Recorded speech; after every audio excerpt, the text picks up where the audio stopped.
Okay, don't know why I'm looking at the wrong area. Oh, phone is backwards. Hello, everybody.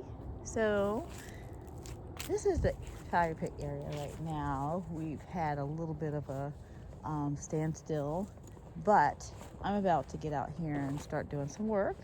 I'm going to get this sand and gravel down around the actual base part of the fire pit and get these rocks shoveled at least around so I can see what I'm working with, how far I gotta go.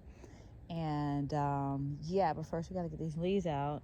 So I've got my hubby coming to turn this leaf suction machine into a blower because I can't remember which side or how you put it in there, but he's gonna do that so I could just blow these leaves out of the way first and then continue on. Even though we did use the fire pit area when we wanted to use it one Saturday a few weeks ago, yeah, it's not finished. So this is my flowers. I'm gonna start probably doing something with these right now until he comes out.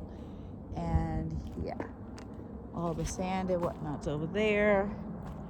Lots to do, but almost there.